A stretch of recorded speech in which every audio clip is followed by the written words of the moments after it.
Okay, so we're going to go into a comprehensive guide on the Dragonknight tank. We're going to look at the different skills, why they're on each bar, the gear, the CP, Munderstone, food potions.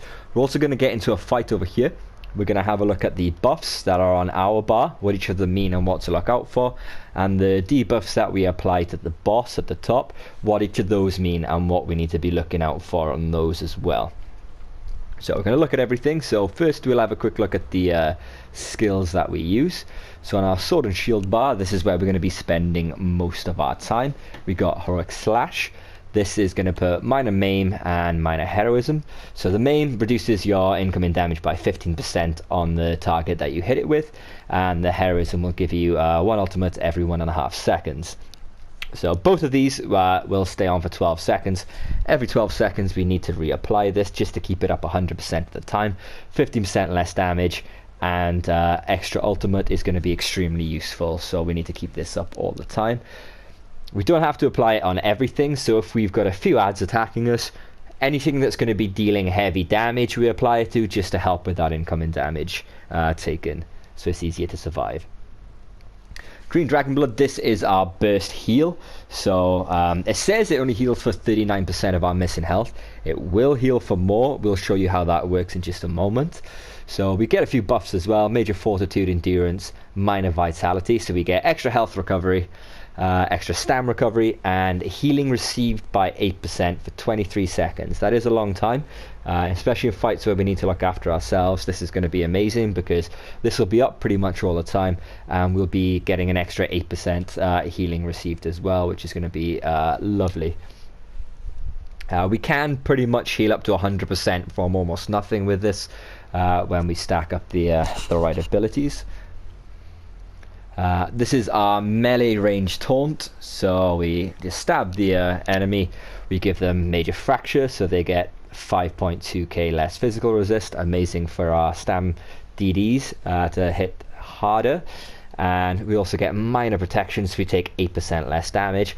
Both of these last for 15 seconds, so we need to keep this up every 15 seconds. The taunt also lasts 15 seconds. Everything is uniform here, so it's really nice. We only have to apply this every 15 seconds. There is a buff that is on the boss that has a countdown for you with how long they're taunted for and their the fracture. I will show you that on the actual fight. So when you're having a fight on the boss, lots of stuff is going on, you can just put your cursor on it and you can see the timer on how long they're taunted for and how long they've got left, so you know when you need to reapply this. You don't have to do it mentally. Ignis shield, so we get a damage shield that absorbs a little bit of damage. We don't really use it for the damage shield a lot of the time. Most of the time we use it for the major mending, so 25% extra healing done for 3 seconds. So the whole way this works is if we're going to use a heal ability like our Green Dragon Blood, for example, we do the Ignis Shield first, then the Green Dragon Blood, and we get a huge burst heal then. We can also do this before we Vigor, anything that's going to heal, so we can get that big burst of heal. We also get a nice little damage shield and a small damage shield for our allies as well, so we have that little bit of utility as well. Last skill here then, we've got the Necrotic Orb. This actually needs to be morphed. I just haven't morphed it on this character yet. This is going to be morphed to the Healing Orb. So because now healers can only throw out 1 orb at a time each, sometimes when we're spread out for different mechanics and whatnot, it can be difficult to aim the orbs in the right way. We can just do this just to support other players. So we can aim it at an off tank, we can aim it back at our healers or into our group. The extra orb can make the difference to help our DD sustain. And this patch as well, there's been an increase in cost for a lot of the AoE skills as well, so that extra push on sustain and that extra little bit of healing for the group can make a difference. Ultimate then, we have Warhorn, an amazing skill. We don't really do it for the extra stats, although they do help a little bit. The main thing is that major force, increasing the critical damage by 15% for 10 seconds. I will also show you the major force buff in the fight at the end as well, so you can actually see what to look out for on your bar. We don't want to stack Warhorns with your other tanks and your other healers in trials, so you need to know what that buff looks like. So when that runs out, you know then it's okay to apply your Warhorn. You don't want to be waiting the 30 seconds. If you have that Warhorn after 10 seconds, you want to apply yours. So I'll show you what that buff looks like when we're in the fight as well. So when that runs out, you know it's safe to apply your own Warhorn. The flexible spot here is the orb. You can change this out. We will show you some of the flexible skills that you can go for in just a moment. On the back bar then, the staff bar, we have balance. Absolutely amazing skill. This will cost us a little bit of health, 5k health, and then we get 3000 magic back. So this is a way to keep our magic sustain really, really high. When our healers especially are focusing on us, that 5k health instantly gets restored, so it doesn't matter.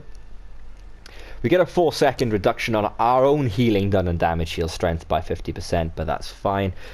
We do it when we know we're going to be in a safe position, or we just hit a few magic skills and balance as we bar swap, so we get that magic back and then we're back safely on our sword and shield bar.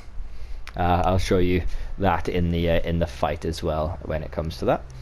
The main thing we get here as well is the major resolve, and increases our physical and spell resistance by 5280. It used to give major ward, but that's no longer a thing. They've just chucked it all into resolve. So physical and spell resistance, it makes us a lot more tanky. So before we start any fights, we just quickly do the balance. Our healers will top our health back up as we go into the fight anyway, because we'll have mutagen and all sorts healing us. So we go into the fight with a big buff to our resist, so we're really, really tanky getting in there. Vigor, it's just a stamina heal over time, has a big area and it can heal all your allies around you, so just another option for healing. This can be swapped out as well as a flex spot. Range taunt, it's just a way to taunt enemies when they're at a distance, so it's not always viable to run up to all the enemies and taunt them. They can be out of range, they could be running away. It's just a way to hit a taunt when they're far away. And then there's a synergy that can come up to allies that they can do a little bit of damage as well, which is nice. Blockade of Storms, we are running a shock staff on the back bar. Shock staff is better than a ice staff because we get off balance. DDs can get extra damage in against off balance enemies through their champion points and other things. So setting enemies off balance can increase the group DPS quite a lot, and which is absolutely fantastic. And also, while the blockade is ticking, then when you're on your front bar, you can still apply your back bar's enchantment. So the Crusher enchantment, which is going to lower our opponent's resistances, will still apply when we're on our front bar, because the blockade will do that for us. Again, as all these debuffs come up, I'll show you in the fight in just a moment. Last thing we have then is the Unrelenting Grip. It's chains, so basically smaller adds that need to be pulled into the boss, so they're all stacked up nicely and the DDs can just burn everything in one go. We can just rip everything in nice and close. Also gives us a speed buff. This is a very underrated buff that we get here.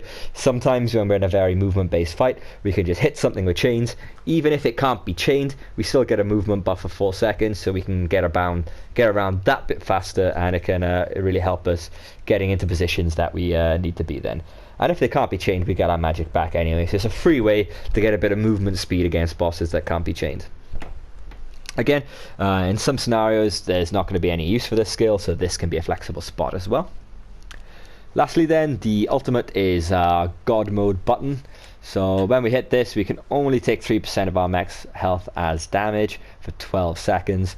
So if our healers are down, we're in a panic moment, we're getting really heavy damage coming in, we can just pop this and then we're solid. We're not taking any incoming damage. We can go for a res, we can do heavy attacks to get our resources back. We have a breather for 12 seconds where we can just relax and start getting things back under control. Also, nearby allies will get a damage shield for 100% of their max health, so a nice juicy damage shield for our allies, so they're going to be a bit tanky as well. So the good thing about being a Dragonknight as well, whenever we activate an ulti, we can get ultimate back as well through our various skills here. Like we got Earthen Heart ability. When we cast this, we restore stamina. So our Earthen Heart ability being our Ignis Shield. When we're casting this, we're getting a damage shield, extra healing done, and we're recovering stamina, which is amazing. Battle Roar passive, whenever we cast an ultimate, we restore health, magic, and stam for each point used. So this helps with our sustain a lot. We have really, really good sustain on this, because when we use our ultimate, we get loads of resources back. Being an Argonian as well, whenever we use a potion, we get resources back as well. This comes under our Argonian skills. So when we drink a potion, 4k health, magic, and stam. So if we use a tri potion, we get a huge amount of resources back as well. So sustain is absolutely fantastic on this build. You never ever run out of resources. So yeah, we want passives, all of the class passives, Undaunted passives as well, because we do go one light, one medium, the rest heavy. Fighters Guild, we want 3 Banish the Wicked just to help get our ulti gen back. All of the heavy armor passives, we can get 2 of this, so we get 4% magic recovery and a little bit of extra spell resistance as well. It all helps, it all adds up. You should probably get all the Destruction Staff passives as well, but they're not super important. And then get these pretty much all of your class passives. You don't need many of the Ardent Flame ones because we're not really applying, you know, any damage effects on the enemy. We're tanking, not damage dealing, so they don't come into effect.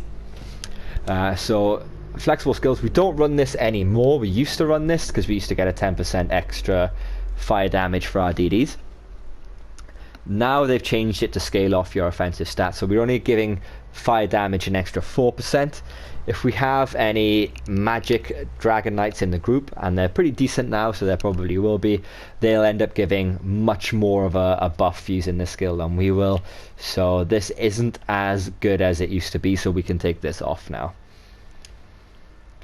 Other flexible spots, so talons, this can hold everything in place, and when we have big trash mobs and they're all piling onto your DDs, you can't taunt everything, it's hard to chain everything in. You just talons, root everything in place, it holds it steady so your DDs can just nuke it down, and it hits everything with that minor maim, so everything's going to do 15% less damage. So it's a way to hit everything, reduce their damage, and lock it in place. Another flex spot is Deep Breath. When you have lots of things that need to be interrupted, VMAL Twins, for example, the white ads, they can all do their Jesus beams. It's a way to interrupt everything at once, and you can get a nice heal as well. So some other things that we can include here. You can put Absorb Missile or the other morph on your front part if you want. It's mainly used for the if you're taking in any kind of magic damage, you can activate it and, you know, recover a little bit of health. It's not really that great anymore. I think I wouldn't really recommend it.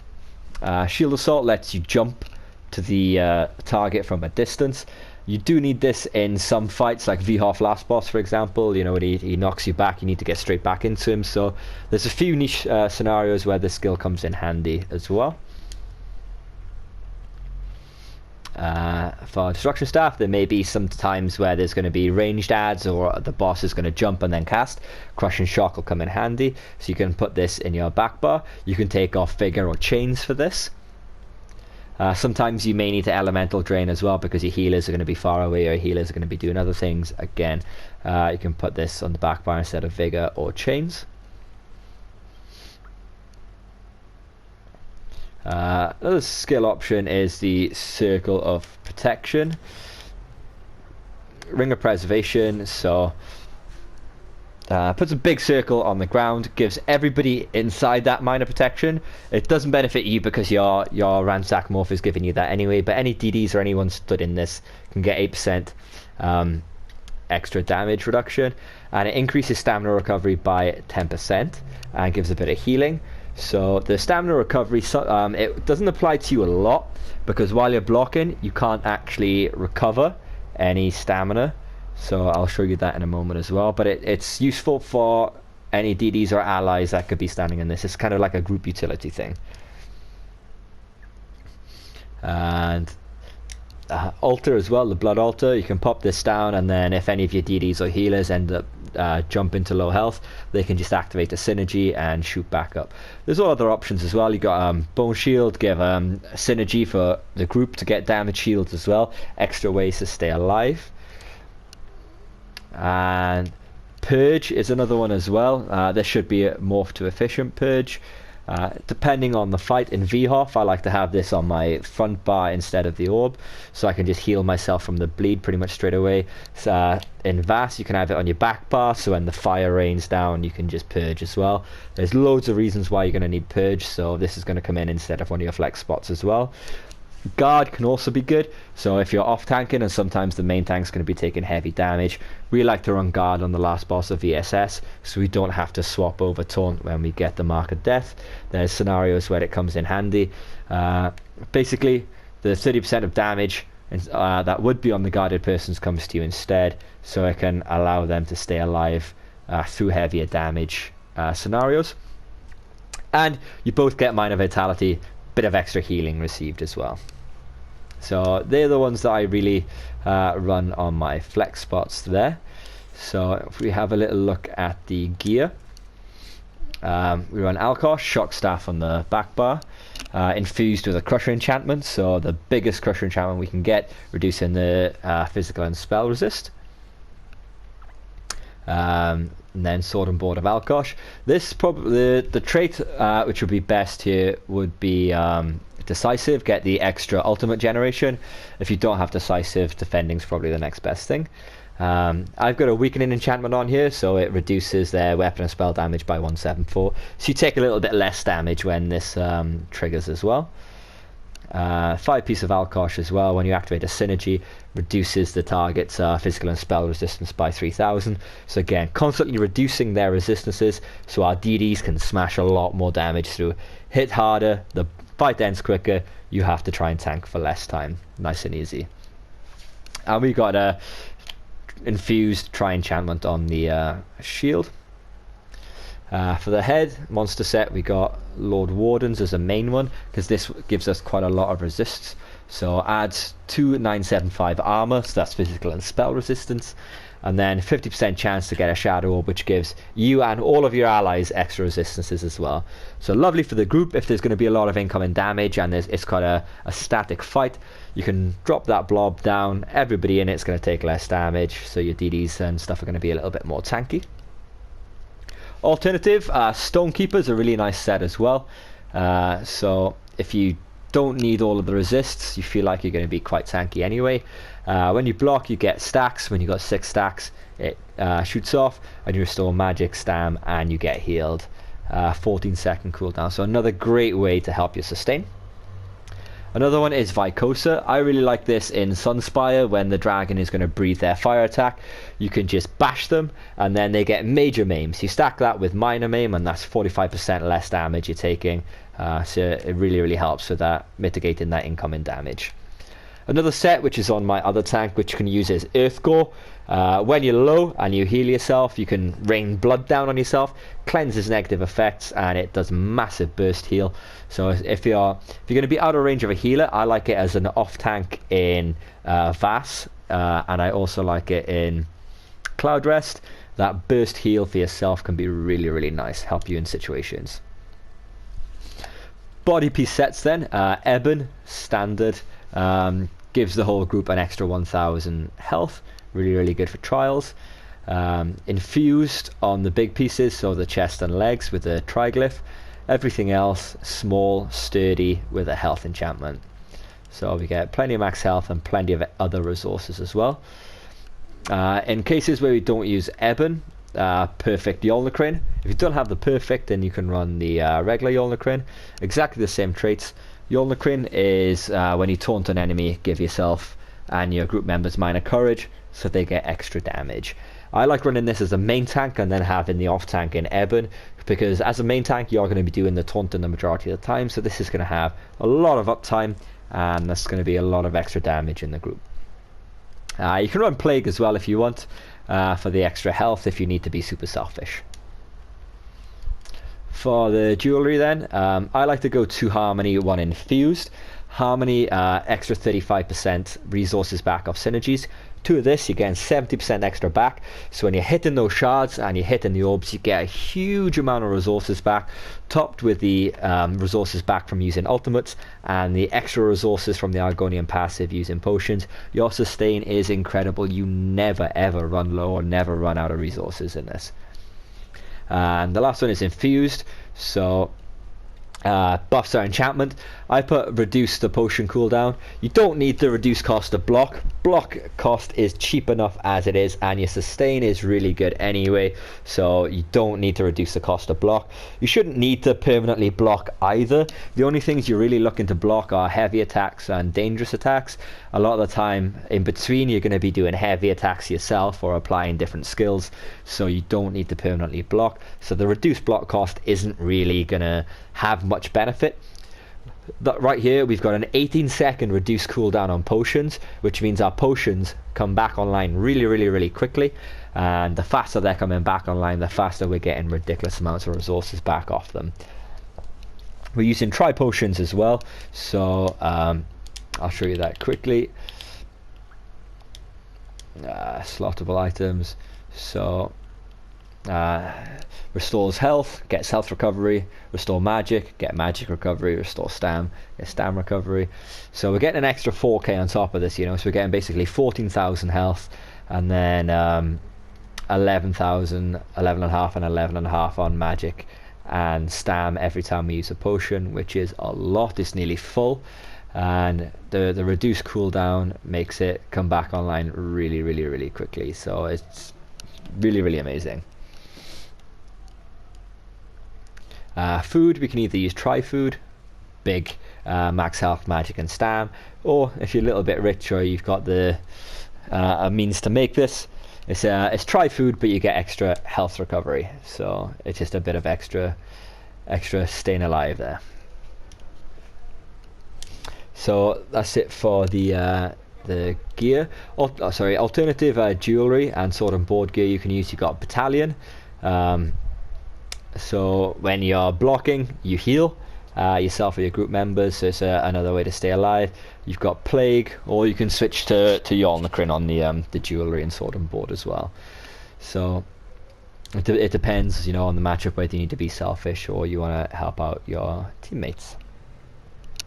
Munda Stone then, if we have a little look. So I've gone 31 health, 33 stamina.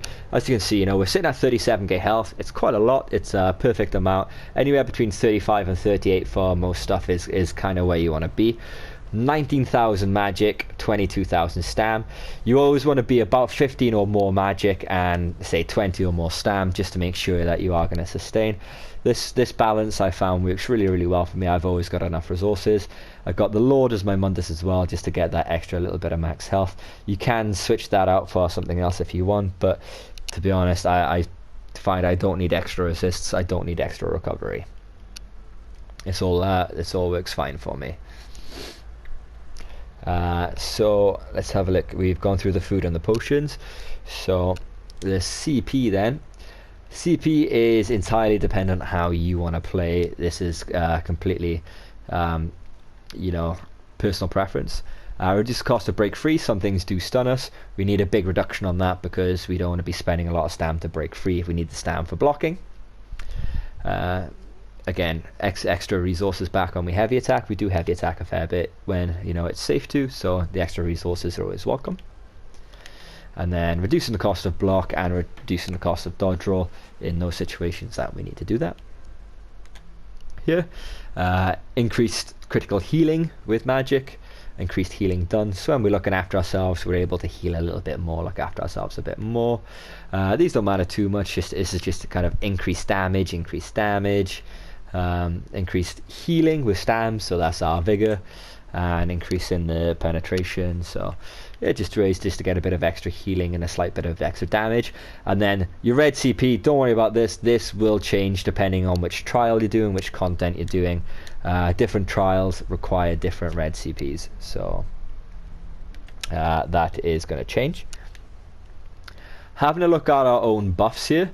So if I activate balance, for example, so you see now on the right that the actual skill of balance is there. That countdown of the skill balance is how long I've got on my 50% reduced healing and damage shields. So as soon as that drops off, so from now, my healing and damage shields are already back up to full. The other thing that's counting down there, the 10, 9, 8, that is my my armor buff. So that's my physical and spell resistance buff there. So when that runs out, I know, boom, I need to balance again and get that back online to get my buffs. I don't spend very long on this bar, so I'll be doing what I do on this bar. I can switch, blockade, balance, and bar swap. So my blockade is up, I've balanced, so I've got my resists, and then I'm back here. The rest of the stuff on this bar is just utility as and when. So I'm doing my stuff, say the boss has just done a heavy attack, so I know I'm safe. I can just switch, bang, bang, and swap.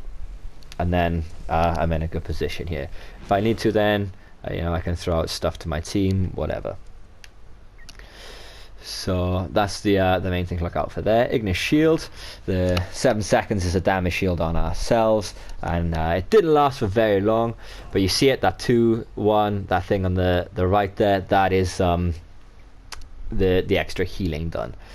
So if I throw my health down really low here, you'll see it in the boss fight as well, as we get to that in a second. So I'm on really low health. If I go Ignis shield and dragon blood, I've healed up loads there. That's a lot more than 39%. If I do the second one, I'm healed up to full. So I can just hit that twice from really low health, boom, I'm straight back up to full. I'm in a safe position. And as you can see, the 3 things in the middle there, that's my my vitality and everything else that comes with the dragon's blood. So if we actually charge in and get on the boss,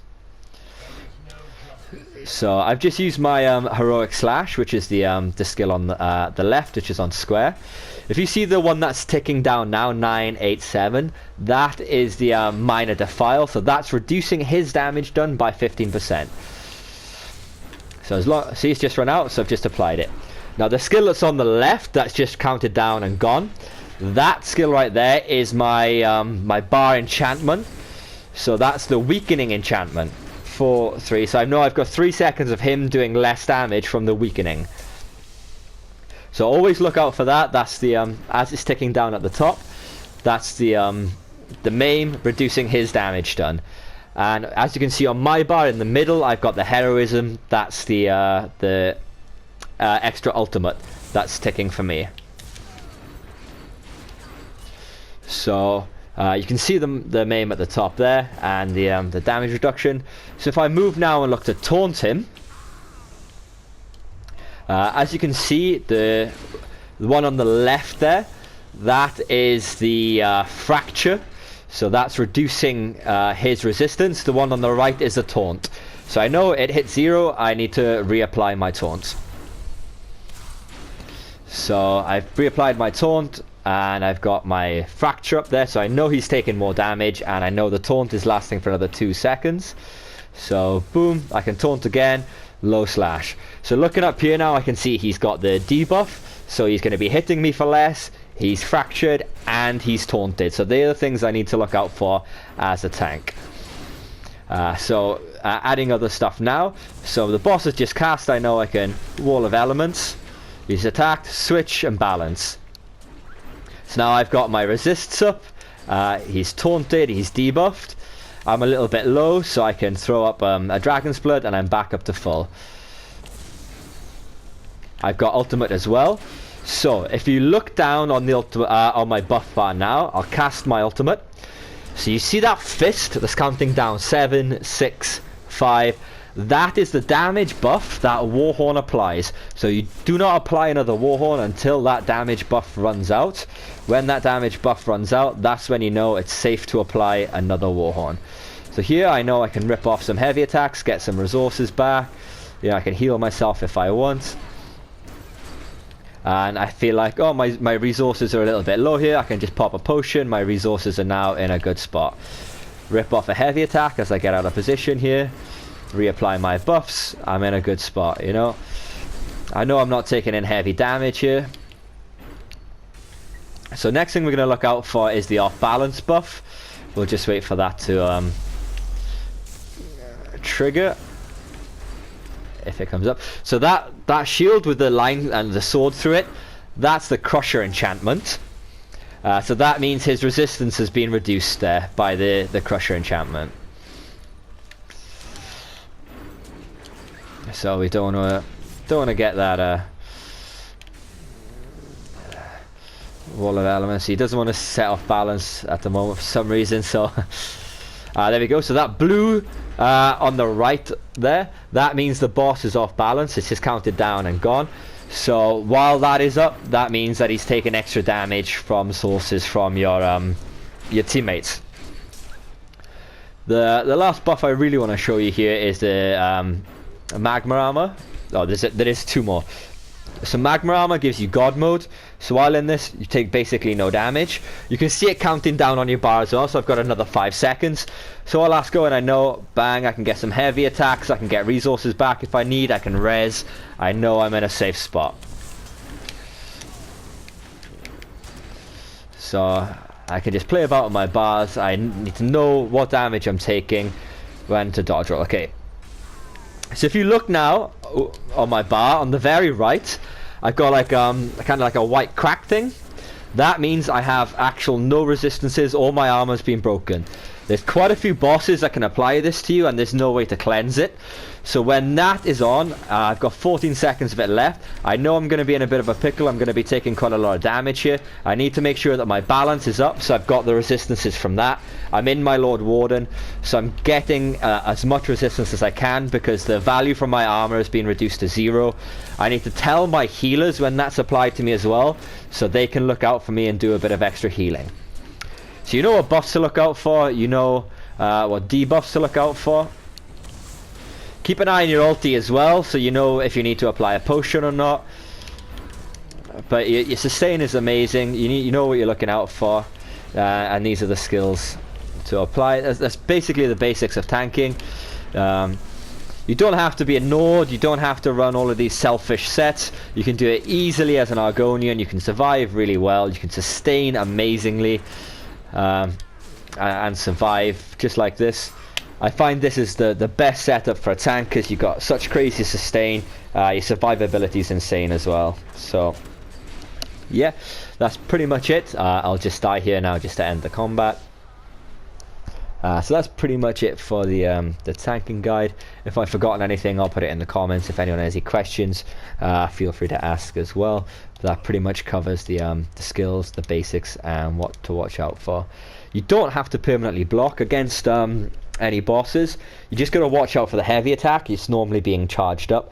After the heavy attack, you can either dodge roll it or block it. Then you know there's not going to be a heavy attack straight afterwards. So that's when you can start ripping heavy attacks, get your resources back up, switch bars, wall of elements, and switch back, or wall of elements, balance and switch back. You know it's a safe time to do so. I've got a few videos as well up of actual tanking, you know, in VSS, VMOL, that kind of stuff. So if you want to see it live in action, feel free to watch those videos. Any questions, just ask.